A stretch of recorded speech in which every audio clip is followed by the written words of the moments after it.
You have reached the Geek Elite. Good luck.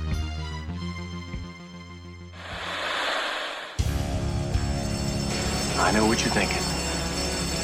Did he fire 6 shots or only 5?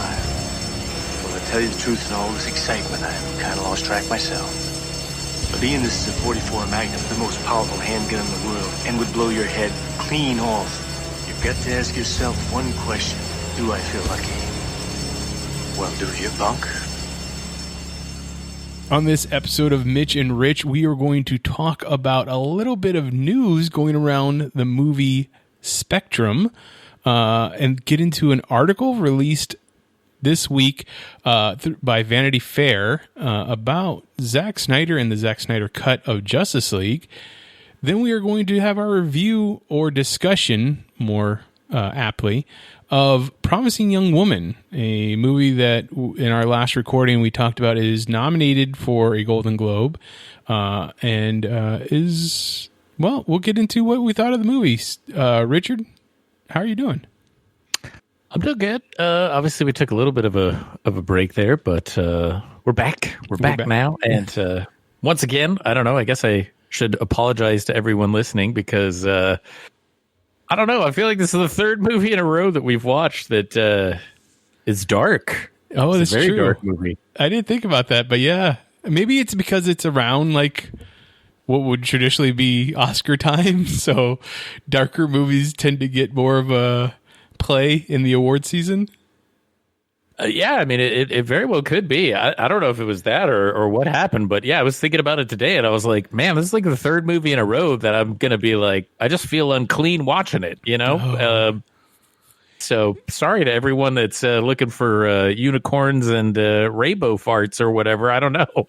That is definitely a good description of just not feeling clean after watching the movie. Right. I mean, we'll get into it, but of course, that's what we do here. But yeah, I got to say, man, the little things to this. Whew.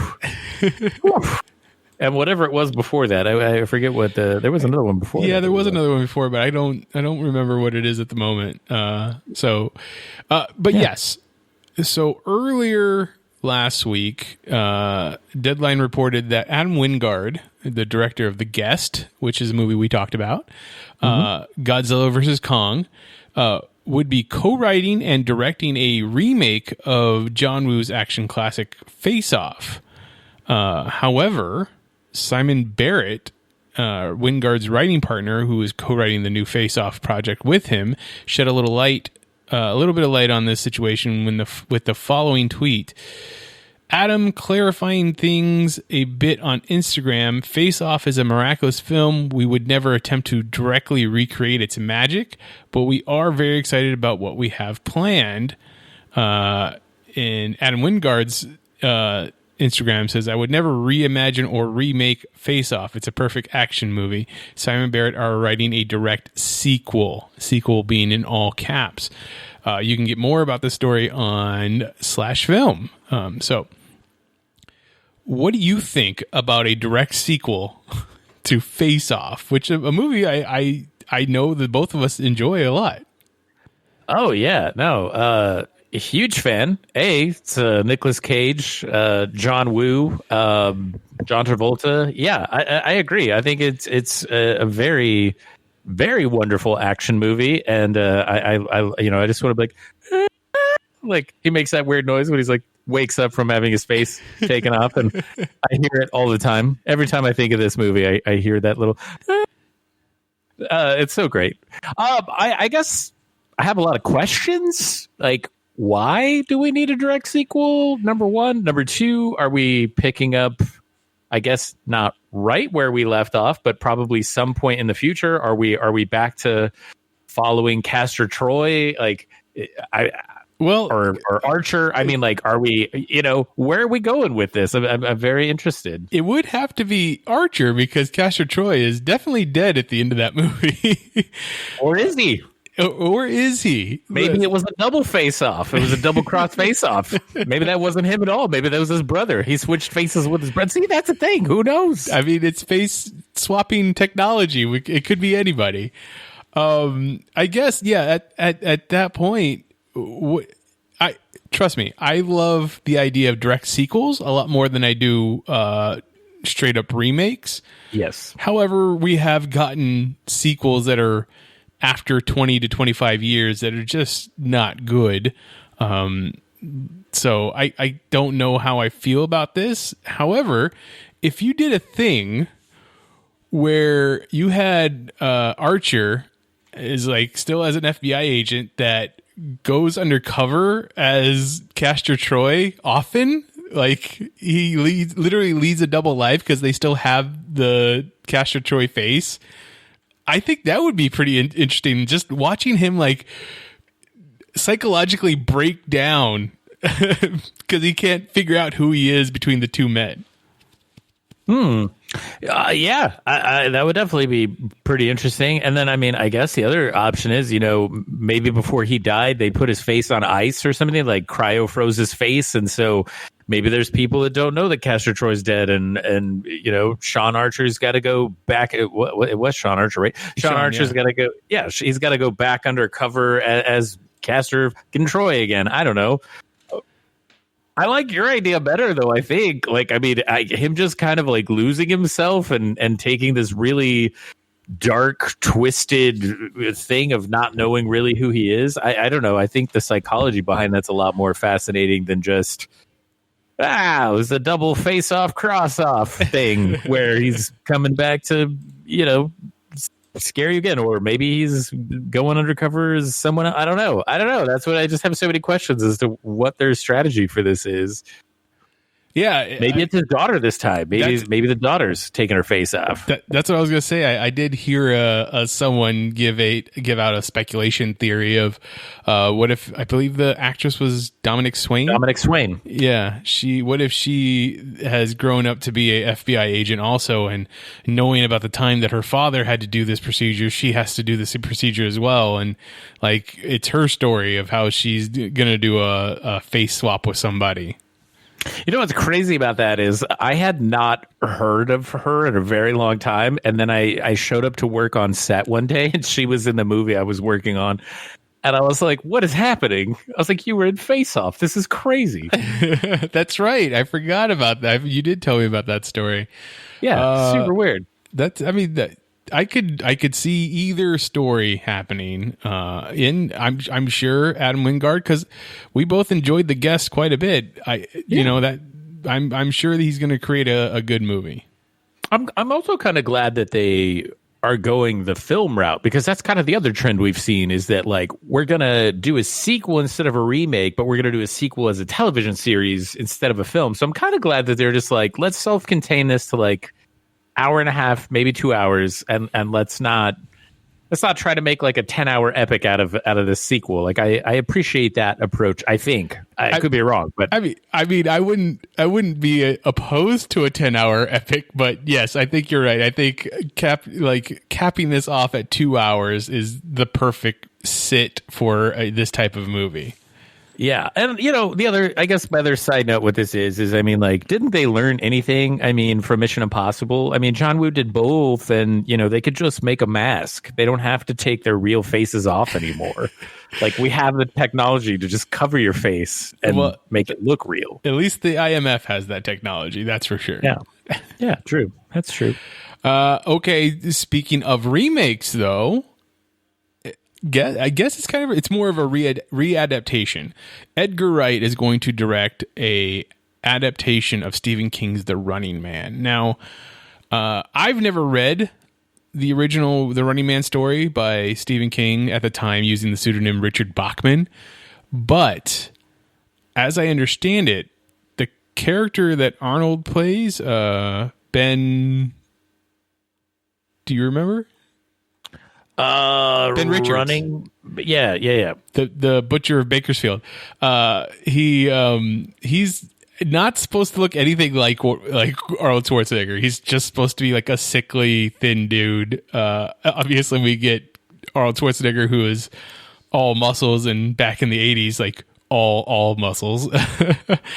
So the idea that I'm sure Edgar Wright is planning to stick a little closer to what was written in the book, not just for character, but for story-wise. I'm sure it went a bunch of different ways. What do you think of Edgar Wright's filming style for a movie like this?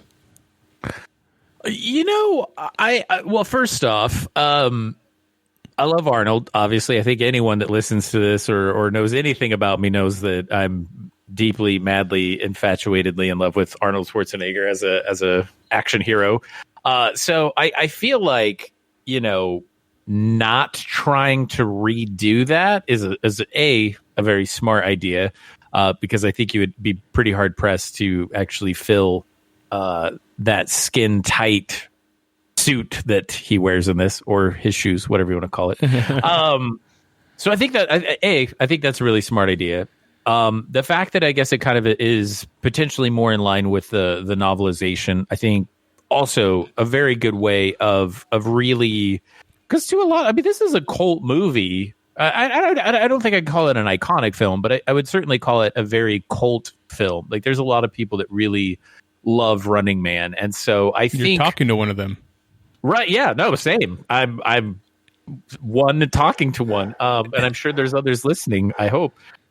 So I think, you know, trying to go in a completely different direction, even if that is sticking more to the content of the novel, I think is a very smart choice personally.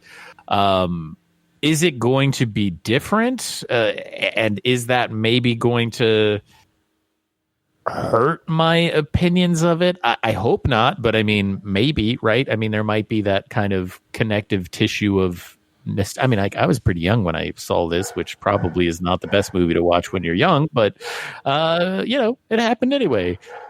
So yeah, I don't know. I feel like that's, and again, I guess it's kind of interesting too, because you would think Stephen King novel, probably a huge book, probably tons of additional details that were absolutely not in the original film adaptation in 87, 88? Yeah, 87. Yeah, so I mean, you know, we're probably going to get a lot of different dynamic information out of this, maybe. I think, yeah, and I would definitely say that you're going to get a different feel altogether. Just, I mean, if you take a look at, I don't know if Edgar Wright's made a movie since Baby Driver, but I think that's the last one that I saw. I mean, I'm a big fan of his work.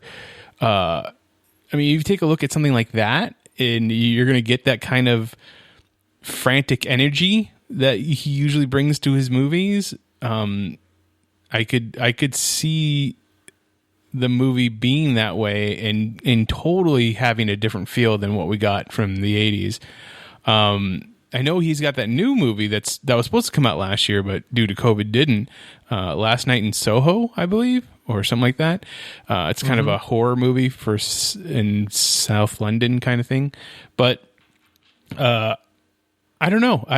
I'm all for it, and I think that it's going to be a good time. So. Well, and again, I guess to go back, because I kind of, I guess, glazed over a little bit about your question with his film style. I've never read the book. Have you ever read the novel? I have not. Okay, so I don't really, all I really know is kind of what we know from the 87 Schwarzenegger film. And with that, I mean, there's this television dynamic. So it's like being broadcast to people watching it, kind of like, I guess, Death Race is, you know, right? Or right. That movie that, what's his face? Daniel Radcliffe did relatively recently. Oh, Guns Akimbo? Yeah. So it's kind of like that, where people are like logging in and placing bets on these people and stuff like that. So the one thing I could say about Edgar Wright is, you know, he has that kind of like shot style where he does kind of these really quick microburst sequences, you know, like in Shaun of the Dead, where he's, you know, getting ready to leave, and it's like the close up of like the jelly and the milk and like all that sort of stuff. I feel like there is inevitably kind of a television-esque type thing to his editing like that. Like I feel like it could lend the style of that to the world of the story, at least from what I know in terms of, you know, the Schwarzenegger film in 87. So I feel like there's that. And then the last thing that I kind of had heard he was doing, other than the movie you mentioned, was I think he did a documentary called The Sparks Brothers as well. I don't know much about it, but I think it was kind of like a musical based documentary or something like that is kind of what I recall. But I think again, without kind of knowing anything about the novel, I think he is an interesting choice. And I think it's fascinating to him because he obviously did Scott Pilgrim versus the World, which would have been kind of a graphic novel adaptation. But I think most people kind of associate him more with his own body of work, like Shaun of the Dead and The World's End and Baby Driver and things like that. You know what I mean? No, yeah, I agree. I think he lends himself better to his own material. So the fact that he would be adapting this is going to be interesting. I mean, I assume it's going to be a lot of what we would have saw, not same material wise, but just filming wise in his Ant-Man, like his original Ant-Man movie, his MCU movie that was going to be Ant-Man. So do you think there's a chance, sorry to cut you off, do you think there's a chance that Ben Richards might be oh god, his name just totally Simon Pegg? Yeah, might be Simon Pegg, and like Dynamo might be Nick Frost. I mean, there's definitely a chance that happens. I don't think it will. Like, I don't feel like Simon Pegg wants to be doing those action star roles at this point. However, he is going to be doing more Mission Impossible movies. And I don't want to talk for him. I could definitely see that. However, I do want to be one of the what were they called? Stalkers? I would love it if Arnold showed up as one of the stalkers, or even if he was the security guard one, Yeah. Oh my gosh, that would be pretty. Honestly, yeah. Now that you're saying that would actually be pretty awesome if he came back and did one of those roles. Yeah, that'd be great. That'd be cool. Honestly, I was thinking about this like one of my last times rewatching this movie within the last couple of years. I am super surprised, and I'm guessing this is why, because whoever owns the film rights or TV rights to the property was holding out for someone to remake the movie. But I'm surprised that no one made a reality competition show that was called The Running Man, and they just recreated the show that's in the movie. The game show that's in the movie. Now, obviously you can't kill anybody, but they could recreate things and, just like Floor's Lava on Netflix. No one is actually dying in lava, but the idea... Yeah, I know. Strange. But they disappear, though. They disappear. Completely disappear. Where did they go? So I would just say, I'm surprised no one made it into a reality game show at this point, but this is probably why. I'm kind of surprised about that, and I kind of feel like a little bit surprised that they didn't make it into a actual video game either. There's not even like an 8-bit version that went along with this movie, like kind of video game?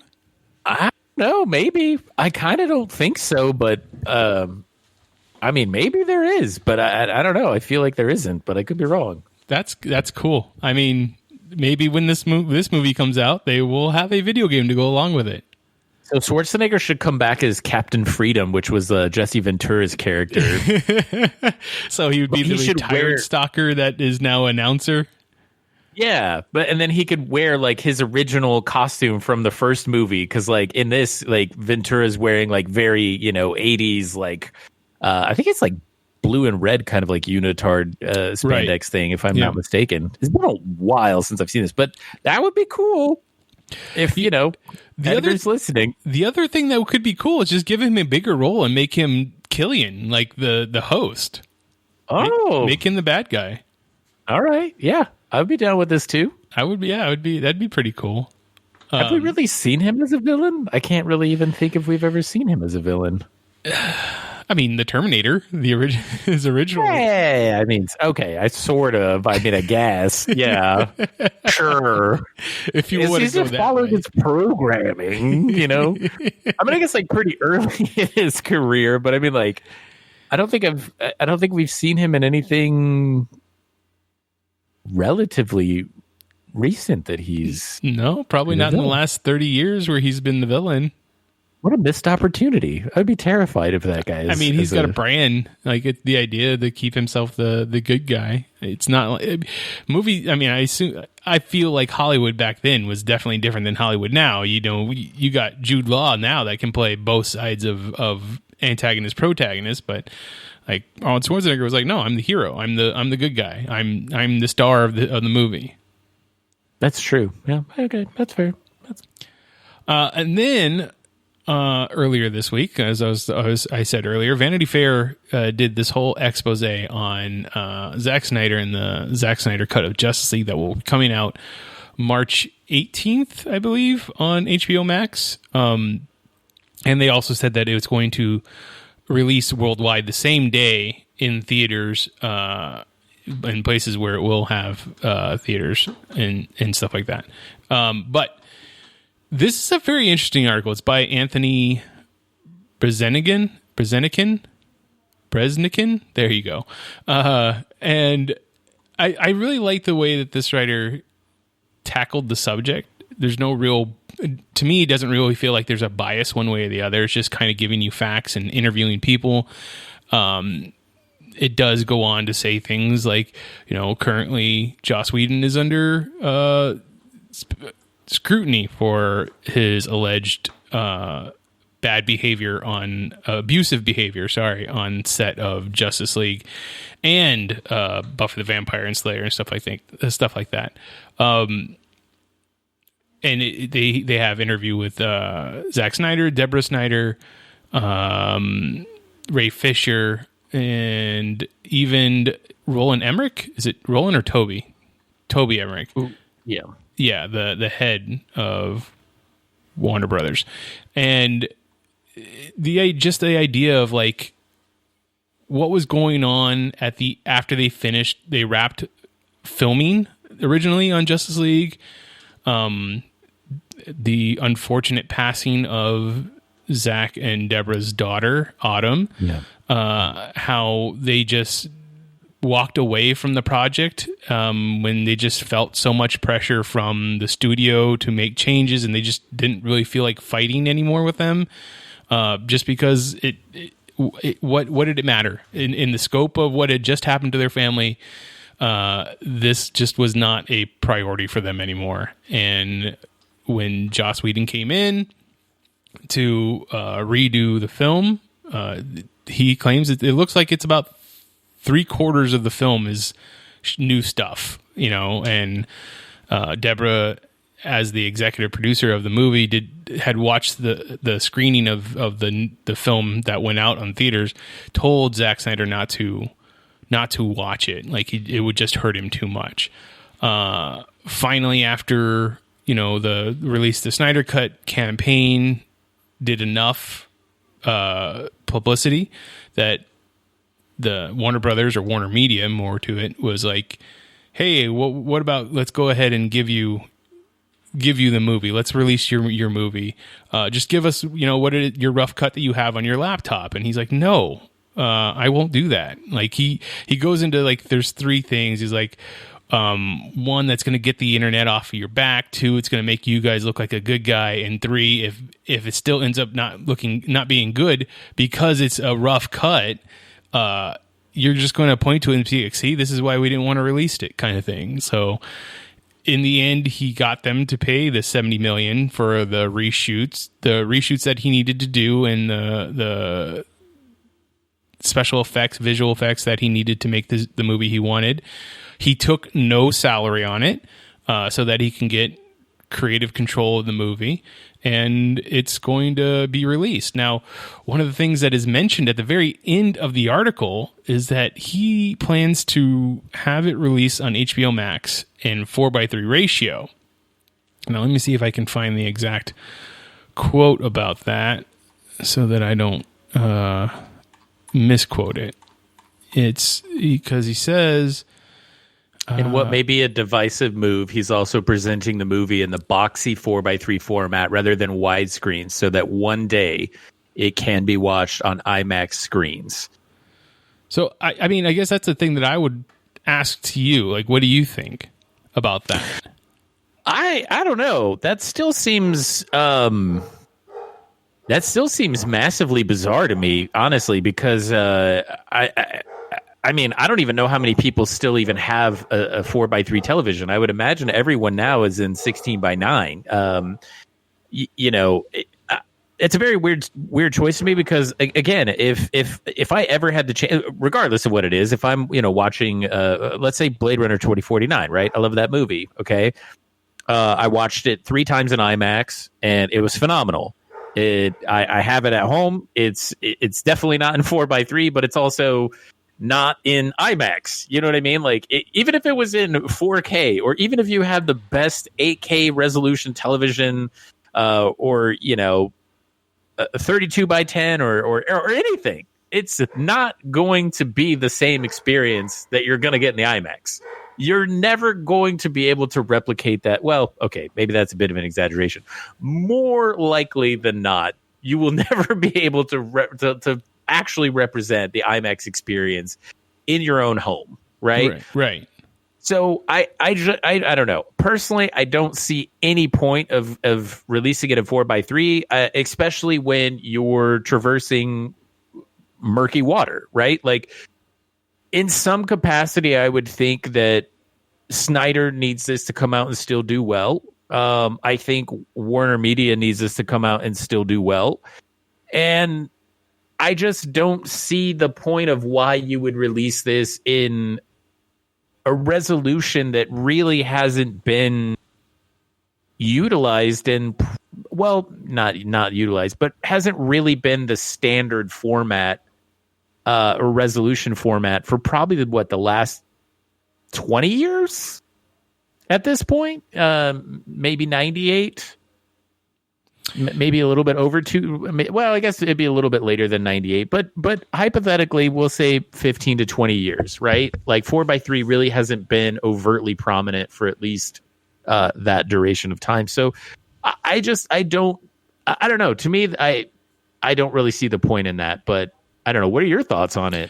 I mean, because you hate 4:3. I know you. Like, even when people use it in movies as like a storytelling device or a cinematic language that they're creating, you're like, bah humbug, this is stupid. So I'm curious to hear what you think. I mean, you hit it right on the head. Like, I don't understand it. It doesn't. To me, it's not a story. It's not even a storytelling element of the movie, because we know that he shot it in 16:9 or whatever aspect ratio that it is. That's not 4:3. And yeah, everybody that's going to be watching this on HBO Max, which is a streaming platform, is going to be watching this on a 16:9 television or 16:9 phone. I guess on your iPads, which don't do 16:9, if I'm correct, right? They do 4:3. Well, I don't know. I know the iPads are a little weird because they're kind of morphing them in some capacities on some of the phones and some of the tablets. But yeah, I mean, I don't think it's exactly true 4:3, but like last I had kind of looked at it, it also wasn't truly 16:9 either. And I mean, even then, the iMac aspect ratio, if I'm not mistaken, is like 1:3:1. Like, it's totally different than even those. Like, it has its own unique aspect ratio. So I mean, that's what I'm saying. Like, even if you were to release this in 4K 16:9, it's still not the same experience that you would get. And I don't know what IMAX camera he's using, but I mean, I would assume that it was probably like maybe 70 millimeter film stock or something like that. So it's kind of a really unique thing. And you're not even if you release the highest resolution version of this possible, I think if you're a fan of this or somebody that's fought, really hard to even get a Snyder cut, I feel like you're still going to go watch this in IMAX if it was ever an option. You know what I mean? And that's kind of where I was going with the Blade Runner thing. Is like, I can watch it at home, but I can tell you, if they were like, hey, if I felt safe to go to movie theaters and they were like, hey, we're re-releasing this IMAX, I would absolutely be there. Yeah. I mean, I think that's where I'm at as well. So, all right. I just wanted to get that out there, seeing as how the Snyder cut of Justice League has been a very big topic in the movie realm, the film realm, for the last 4 years since Justice League came out in 2017. Whether it existed or didn't exist, whether, using this hashtag to pressure the studio to make this movie happen is a good thing or a bad thing, wherever you fall on the spectrum. It has been a topic of contention, so I wanted to get your thoughts on it. I guess the only thing I could think of is, I don't know. I obviously I don't have a lot of experience with IMAX cameras, but from what I do recall, like, I think they also do kind of shoot like vertically in a sense. So it's like the IMAX 70 millimeter is definitely not as wide as just standard like 70 millimeter film. So I don't know. I mean, again, I'm trying to think of any reason that I could. So, I mean, I guess technically maybe that could be closer to a 4:3 ratio in some aspects. But it just seems bizarre to release it on a platform that most people are going to have a wider aspect ratio to consume that content in. So yeah, and the other thing I was going to say is, like, when I was saying using it as like a storytelling device, I meant like in other movies, not in this specifically, in stuff like Grand Budapest Hotel. Yeah, Grand Budapest Hotel. Yeah, it's showing like different timelines and things. But yeah, it's a very strange choice. So some of the scenes that you are going to get to see, as mentioned in this, is like the reintroduction of Iris Allen, played by Clemens, I believe her name is. I forget what her first name is, which would be a love interest for Ezra Miller's Flash. You will get to see the actual thing that they reshot, or they shot for this Snyder Cut, is going to be Jared Leto's Joker, which you saw in the trailer if you watched the trailer. One thing that he did talk about in this article that he tried to put into the original cut of the movie that never got filmed, but it was in the idea for his script that got shot down by the studio, was going to be a love story between Batman Bruce Wayne and Lois Lane. So that after the death of Superman, the two of them would have grown closer together, and as he had to try and pull all these godlike characters together to make a team, he would feel like, oh, okay, this is it. I can do this if I can get all these people together. If I can get all these godlike people together to help protect the world, I can quit. Like, I won't be needed anymore, and I can live out my life with her. Obviously, then having to resurrect Superman, if you remember from the Justice League movie that we did get, which would cause conflict. So that is a part of the movie that Warner Brothers did shoot down and said, no, you can't make that.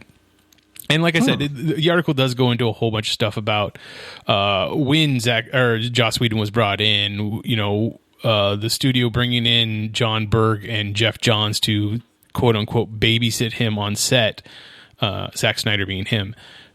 So it's a lot of information. It's a lot of interesting stuff. I feel like I've said this a number of times on here, and I'm just going to say it again. Obviously, I understand that the studios are putting up a very massive amount of money to make movies. And it's not to say that every single creative person on the planet should just be given 100% free reign, or that they shouldn't have someone there that's representing the studio's interest. But at the end of the day, right, wrong, or indifferent, you're hiring someone to do this job, so you must have some degree of faith in either their bankability or their ability to produce something. Why not just get out of the way and let them make the movie? You know what I mean? Like, obviously, if there's egregious things that are happening, like someone's not showing up to set, or, it's a situation where the director's showing up like high out of their mind every day and like destroying sets or whatever, like, and there's a, clear cut thing that the movie's not going to get done. I mean, obviously there are circumstances, that someone probably should quote unquote babysit and monitor the situation. But if it's someone who's genuinely kind of showing up and doing the job, by the time you're already filming, the studio should know what the movie is. You know what I'm saying? Like, you've done pre-production most of the time, especially on something that big. You've done a tremendous amount of pre-visualization. And really it's you're kind of at a stage of almost paint by numbers, in a kind of capacity, right? Why not just get out of the way and let them make their movie? Like, the only thing you've managed to do is waste even more money on this, make it worse, piss off a lot of fans. You know what I mean? Like, it I don't know. It's tangential, but I just feel like it's one of those things where it's like, if you're hiring somebody, why not trust in them and let them do what they do, Yeah, no, I was thinking about this earlier too when I was reading this article, and I'm like, you obviously saw something. You when you let him make 300, you let him make The Watchmen, you let him make Dawn of the Dead, the remake of the Dawn of the Dead, and these are all movies that did quite well. 300 probably being the most, or maybe even Watchmen. All that being said, like, you were like, okay, yeah, here, take our Warner Brothers DC Films franchise and do what you want to do because we trust you. Now, I understand that, maybe Man of Steel did not live up to what it was or what you were expecting. Batman v Superman got, criticized to hell. And that's a lot where that, like, this, all of a sudden they're in the middle of filming Justice League, and Batman v Superman doesn't do nearly as well as they needed it to. So they're like, oh, we need to second guess everything and bring in people to watch over him. It's like, I get it. Like, you're scared, but you're already this far in. You need to just let the creative person that you hired go. Like, do it. Do a thing. But it is a lot of money they're putting on the line. I don't know. I don't know where that line is, but I was definitely on your side of being like, you've already hired this creative person. Like, they're not going to make a strange drug trip Justice League movie where, all of a sudden, for no apparent reason, the Wicked Witch of the West shows up, like, kind of thing. So just let him finish it out.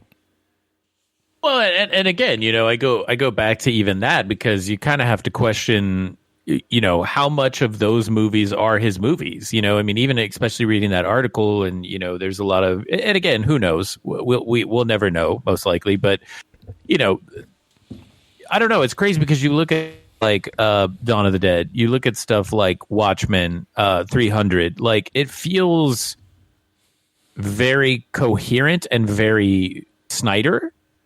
And then you start getting to the DC movies, and you're like, well, this has some Snyder elements, but it doesn't feel like they're his movies. And I would guess that this has probably been just this ongoing battle from the beginning. And that's my thing is, right, wrong, or indifferent, you've brought them on, they're giving you a blueprint, you're signing off on it and producing this budget and all this stuff. Like, get out of the way, like, get out of the way and go for the ride, because really you're just muddying the waters, and the situation obviously very clearly ended up being quite a bit worse. So the article also goes on to talk about Zack Snyder's other project that is going to be releasing here pretty soon, Netflix's Army of the Dead, which is a zombie casino army heist movie that has to do with aliens also. So, and how that's supposed to actually spawn a whole universe over on Netflix, because there's going to be other movies and animated series to go along with it eventually. So if you are interested in reading that whole thing, go over to vanityfair.com. All right, Richard, let's get into talking about Promising Young Woman starring Carey Mulligan. This movie, it's not a light subject whatsoever. It's a very heavy subject, and it gets right into it. The first scene of the movie is the character of Cassie, played by Carey Mulligan, appearing to be drunk in a bar as Jerry, played by Adam Brody, picks her up, being the good guy that he is, going to get her home, but then detours to his home and straight up, begins to sexually assault her. At that moment is when she kind of breaks the fourth wall. I don't know. essentially changes, and we come to realize that she is not drunk at all. And he is then freaked out because at the time he thinks that he's going to be raping some unconscious girl. And it's not the case. And now he is incredibly scared. We don't exactly know what happens after that. But the next thing we see is she's walking down the street and she's got blood on her hands. Well, yeah, you think it's, yeah. They definitely lead you to kind of question whether or not she just killed this guy. Spoiler alert, you kind of find out that she doesn't. No. But yeah, she's walking down the street eating, I think, a hot dog or something that's like leaking ketchup down her arm, and it looks very much like blood. She goes back to her house, and she has this notebook of names what do you call them? And tally marks. Yeah. She's kind of like tallying up the number of people that she's potentially killed. I mean, because I fully thought, I was like, whoa.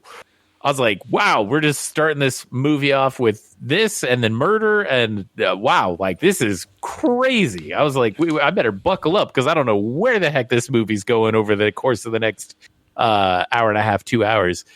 Yeah, it definitely deals with some very, very strong subject matter. And, going back to kind of what you're talking about, the opening scene, they did a really good job of kind of like illustrating Jerry as kind of this nice guy, because he's sitting between these two very loud, obnoxious men who are very much just berating women and totally chastising them for, just their appearances and all this sort of stuff. And there's a very well performed moment from Jerry there, or Adam Brody, where you kind of are getting the vibe that he's very put off by what these other two men are saying. And then one of his friends that he's with, or his coworkers or whatever that are at the bar, kind of, sees Cassandra and is like, there kind of ends up being this back and forth about who's going to go over there and who's going to try to initiate and stuff like that. And you're kind of like seeing his reaction. He seems very off-put by it, but then he goes over to her and he's kind of like talking to her, trying to help her find her phone. And then, he's like, oh, well, I'll give you a ride home. And you're kind of having a brief moment of relief of thinking like, okay, well, at least it's this guy who's going to help her and not these two other douchebags that are clearly going to take advantage. But then you're like, nope, this guy's a piece of shit too. Like, a complete piece of shit, like a colostomy bag full of shit. Like, he's just such a horrible human being. And then once again, like you said, the tables get flipped around on us, and she very quickly is not inebriated or under any sort of influence. And yeah, we're like, wow, she just totally murdered this guy. And I think you go a pretty good distance into the movie with the idea that she is killing these people, like that every Friday she's going out to a club and murdering a complete piece of shit that is pretending to be a nice guy. It's super fascinating. Yeah. The next person that we do see is a character played by Christopher Mintz-Plasse, who, is sitting there like doing cocaine and trying to get her high and try to take advantage of her or rape her. Until she turns it off again, so to speak. And I think this is the point where you kind of realize that she's not killing them. Like, she is berating them and making them see the error of their ways. Not that that's what she is intentionally doing. Like, she just wants them to suffer, just not going to the point of killing. Mm-hmm. And we never get the full story. Like, we know that her friend Nina died not too long after she was raped at medical school, and it was by a guy there who took advantage of her, raped her while she was drunk. So I guess it wasn't until the end of the movie when we finally meet Al that it is the nice guy that she goes after all the time. The one that supposedly wouldn't take advantage of you or rape you because they are doing the right thing most of the time, but in actuality they are the ones that do it. Because I think Al was supposed to be seen that way as well, but obviously a rapist. Yeah, and I mean, I think even the title of this, if I recall correctly, is kind of a play on that. Brock Turner, the right? raper, yeah, the rapist from Stanford. I believe the judge called him a promising young man. Yeah. So even the title of this is, kind of a play on that. I don't know, man. It is. It's definitely a hard movie to watch. Like, I think it definitely tackles some pretty, unfortunately relevant topics. I don't know. It's definitely just a difficult content matter to watch in the film for sure. And then, go ahead. I was just going to say, I was going to a little bit sidestep subject. So if you wanted to finish your thought.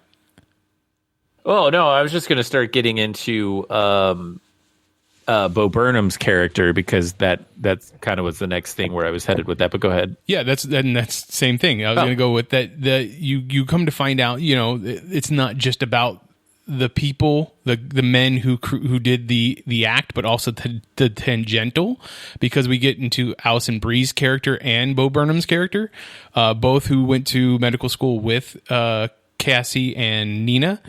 And Alison Brie's character, who was essentially the person that Nina reported first reported by not confessing, but reaching out to after her rape, didn't believe her and then laughed at her and mocked her behind her back. And then Bo Burnham, who at first we are introduced to him as a old friend from medical school that happens to come across Cassie at her place of work at a coffee shop. They start dating. The two of them start falling for each other, and then the two stories of Alison Brie and Bo Burnham's characters come together because Alison Brie has a video of the rape happening at this party. And though Bo Burnham's character keeps saying that he wasn't there, he didn't know, you can hear his voice on the camera because he was the one that was filming it. So he was definitely involved and a piece of shit. So the part in the middle of this movie, the second act of this movie, where you think that, she is changing because she has now found love, and even Nina's mother said you need to move on. Like, you can't sit there and keep dwelling on what happened to Nina. Changes. It changes for the third act. Like, the third act is where she's going to go after Al, the rapist. Well, yeah, and I guess one other thing that I mean, just my God, just really, I don't know, the scene in which she's meeting Alison Brie, she's using her club tactics that she hunts these nice guys with, where she's, goes in and gets like a giant thing of champagne and like pours it in one glass, but then she's drinking ginger ale, and she gets Alison Brie's character like completely annihilated, right? And then kind of like, you get this whole thing revealed that Alison Brie's character, obviously played a role in this, didn't take it serious, didn't listen to her, all this sort of stuff. And then there's a scene of Cassie leaving the restaurant, or she's walking over to leave the restaurant, and she hands a hotel room key to this guy and is like, that's her. Take her back to the room or whatever. And you're just like, oh my God. Like, it's just this utterly like horrifying moment of what, and there's so many, like, I think, I don't know. I'm trying to choose my words carefully here, but I think there's, like, in terms of the story and the content, there's some really cleverly crafted moments to where you don't really know what's going on, and your imagination of what's going to happen to that person makes the events so much worse than what you find out actually happened. And I wanted to kind of mention that because this is written and directed by Emerald Fennell, I think is her name.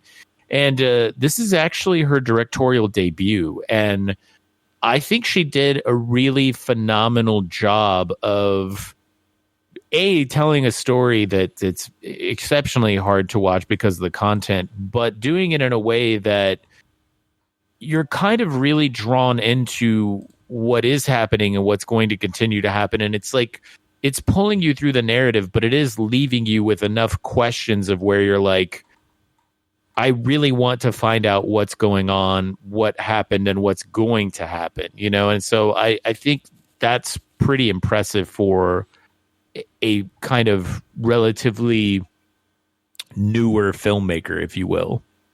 No, I think you're absolutely right. Yeah, it's her feature directorial debut. She did have a short. Right. And she's written a lot of episodes of Killing Eve, The Drifters, and then she's also acted in a lot of things. And she also has a cameo in the movie. She is the YouTube tutorial that is showing Cassie how to do the blowjob lips makeup. So it is very, you're right, because we get we do get the scene later where Carey Mulligan or Cassie is telling Alison Brie's character, you know, you nothing happened. The guy was paid to just get you to the room and sit there and make sure you didn't hurt yourself or you didn't get sick or anything like that. To more characters that we are introduced to that played a role in Nina's death, and the aftermath of her rape are the dean of the school, which is I forget what the name of the actress that plays her. Shoot, I'm sorry. Connie Britton. Connie Britton. Right? Thank you. Yes, Connie Britton. Connie Britton, and then the lawyer that helped get Al off, so to speak. Played by Alfred Molina.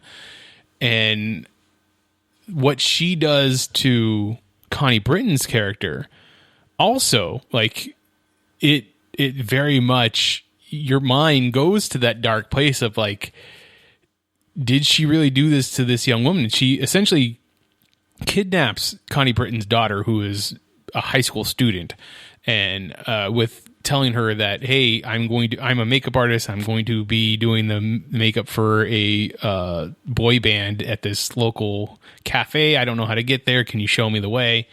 In a very, you know, you tell your kids, don't get into vans with strangers. Like, she jumps right into the car with a stranger because she thinks something good's about to happen. And when the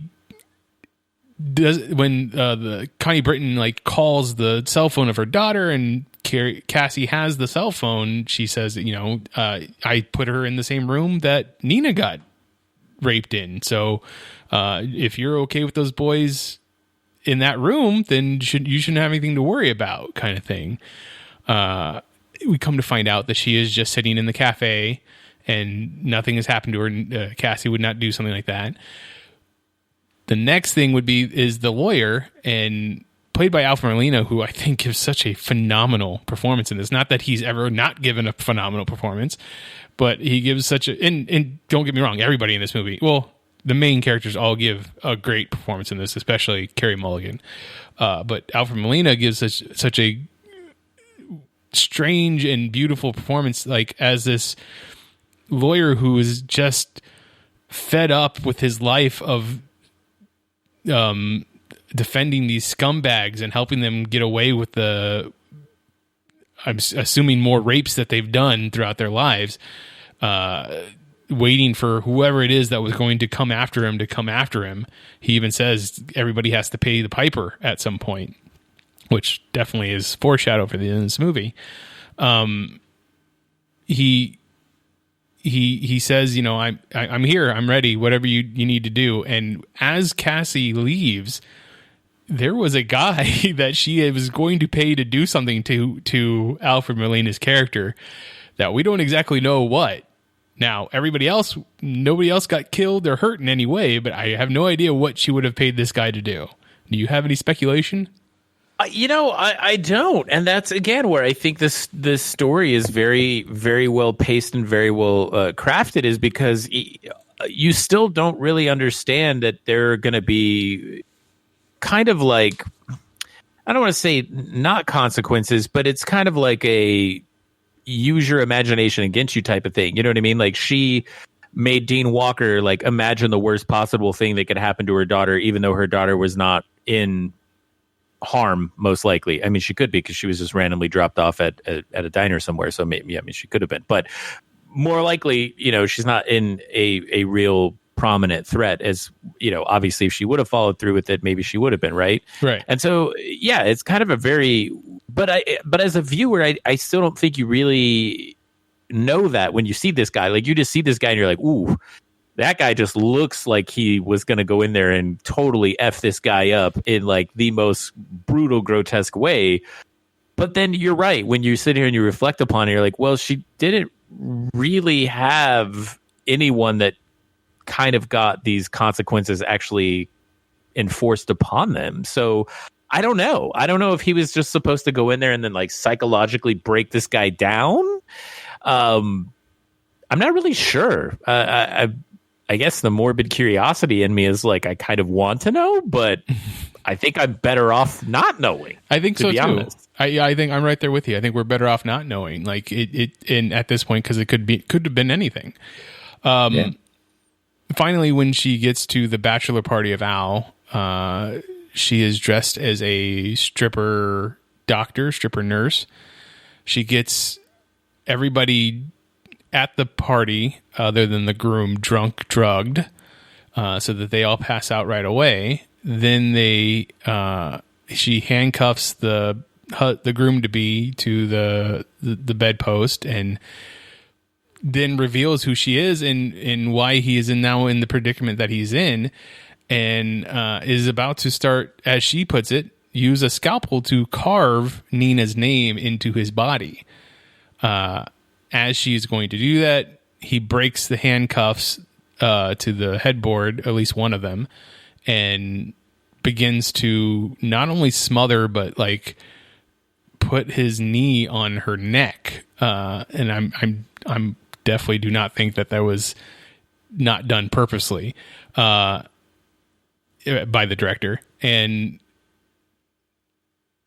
kill her. Like, she dies. This is not where I thought this movie was going. However, I did think early in the movie, like, if she's not doing anything to like put these gentlemen down, what is stopping the one person who decides to hurt her to not hurt her, kind of thing? So that's where this ends up. But as his best man, played by Max Greenfield, helps him dispose of the body, we come to find out that she also had this plan. Do you think this was the ultimate plan, or you think this was a contingency plan?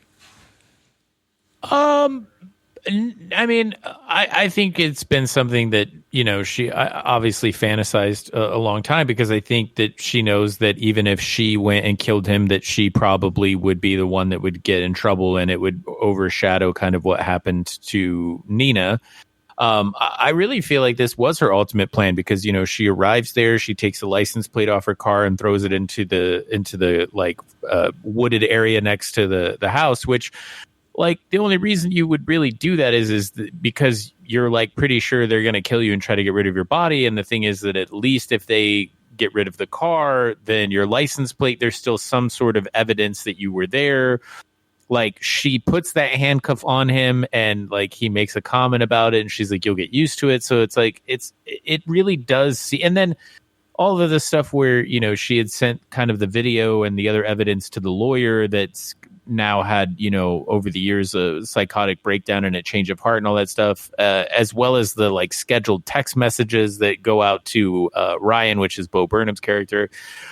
There's just too many things like that for me to think that wasn't the ultimate game plan the entire time that she went there, because I think she truthfully knows that the only way that he's ever going to have actual consequences enforced upon him is if he kills her. And so I think she puts him in a place that she's not leaving him too many other options.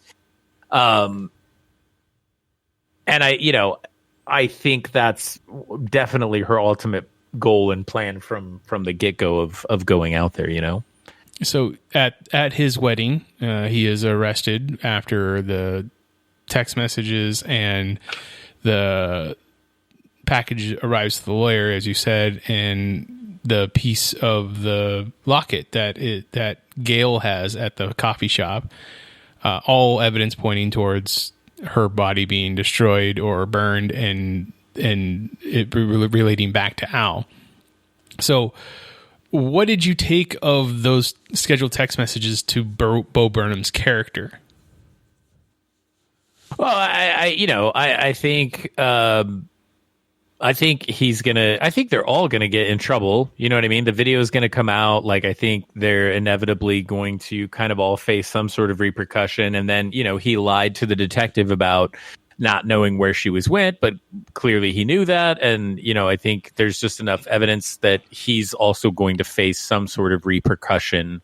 I don't know if it would necessarily be jail time at this point, because obviously he wasn't there when the murder happened. And I would imagine that he was acquitted in the beginning of this, as was Al Monroe.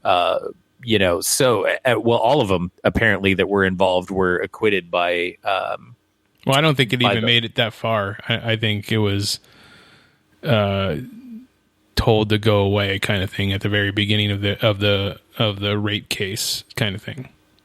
Sure. Yeah. So, and that makes sense too. Yeah. So I just kind of perceive it as that way, is that she's just tying up all of these loose ends to make sure that all of these people face some sort of consequences for their actions that were, not given any sort of consequences to earlier in their lives, So, yes, and I agree with you completely. Speaking on the director side, as a first-time feature film director, how did you feel about the feel of this movie, the look of this movie, the editing, the pacing? Yeah, so it's weird, because obviously there's such a dark content matter, and it's very easy to go kind of off the rails and push it to such an extreme that an audience member doesn't want to continue watching. I think it's balanced pretty well. Like I said earlier, I think there's a lot of really smart and clever choices in terms of the pacing and when events happen and when information is revealed to the audience. There's a lot of really interesting stylistic choices that I love. There's just something about the aesthetic of the film, the way that it's filmed and captured. There's I'm assuming there were anamorphic lenses that were used in a lot of interior spaces. That's kind of a untraditional choice for that to be done, and it just kind of really forces you into this weird dynamic with the characters and their environment. And then of course the production design too. I mean, when you're looking at how Cassandra's parents' house is decorated, and the choices that are made for that are very interesting. And I don't know. I like very kind of weird movies when it comes to those things. Case in point, I guess, would be something like Mandy or Beyond the Black Rainbow, which again, this is obviously very different, or even Only God Forgives. There's just something about this movie that I love the way that it's captured, even though the content is making me feel completely disgusting. There's just something very, at least for me, in terms of someone who really loves film and filmmaking and kind of really geeks out on those, particular elements. To me, there's just a lot of visually refreshing choices in the movie. And I was very impressed by that, especially for kind of a first time feature filmmaker. I don't know. I really enjoyed those elements for sure. I think the fact that this is such a dark movie with dark content, and the juxtaposition of all the color that you do see in this movie is something that is striking. It did make me enjoy this movie more. I do love the direction that is given in this movie. I feel like everybody is so on point. There's not anything that is wasted. There's no wasted scenes. There's no fluff, so to speak, in this movie. Everything is done for a very specific purpose that I can notice. I'm sure every director does that, and every movie that they make does that. But to me, a lot of times I feel like there's stuff that doesn't seem like it's in place. And I think that's the attempt. Yes, that's the intent. Yes, I totally agree with you. I don't think most people land that attempt, but I do think it's pretty damn near close to landing in this film for sure. Yeah. So just watching this movie once again, like you said at the beginning of this podcast, and for our last movie that we watched, it's like I enjoyed this movie, but man, did I just feel gross. Yeah, and I mean, even I think some of the soundtrack choices too. It's got kind of this very like interesting poppy type of soundtrack. I mean, there's like one part where "Toxic" by Britney Spears is playing, but it's like a violin or some sort of string-based orchestra instrument that is playing a cover of it, and it's fucking haunting. Yes, it's super hot. Like I was like, it took me a while to recognize that was the song that was playing. But when I recognized it, I was like, this is I don't know. For some reason, there's that, and then obviously, of course, there's all this horrible stuff that's going on with like Britney Spears and that whole situation too with like her father and like the conservatorship and all that sort of stuff.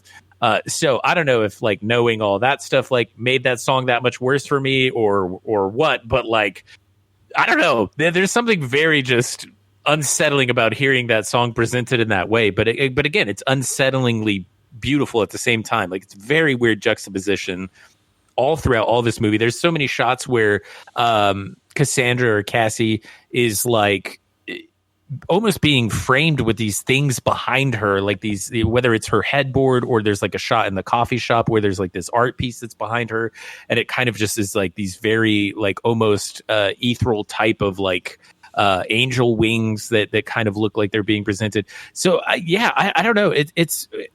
I think if you are someone who can take the content matter, I think visually you'll also, be rewarded if you can stomach sitting through the movie, and again, I say stomach it, but it's not, it's not like Human Centipede, obviously, but right. It's still very sensitive, very difficult content matter that I'm sure there are plenty of people that can't sit and watch this, so I think if you can though, I do think you'll be rewarded with a very different kind of fresh cinematic experience. I don't think you're going to feel good about it, but I do think it's worth watching for sure. Yes, I think that I am most definitely looking forward to whatever the next project Emerald Fennell does as a director. So that movie is available on VOD right now. You can check it out before the Golden Globes come out. It is $20 to rent, though, so be prepared for that. Yes, be prepared for that. It's also currently in theaters, too, so I think you can watch it in select theaters also, okay. If you feel safe with it. If you feel safe. If you have an opinion on this movie or anything that we talked about earlier, find me on Twitter. I am at Mitchipedia, GEM. GEM stands for Geek Elite Media. Richard, where can people find you online?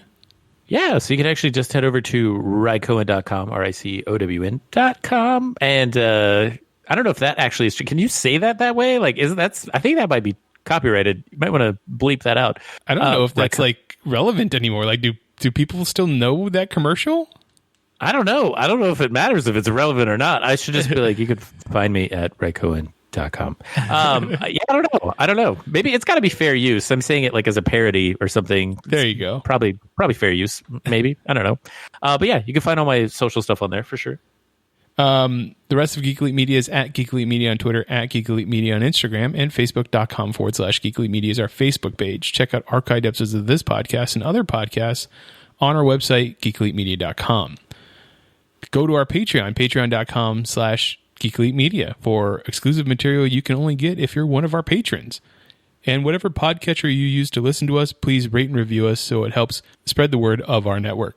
But until next time, this is the Mitch and Rich Show on the Geek Elite Media Network saying always remember to geek out. Geek out. This concludes our broadcast. Beep.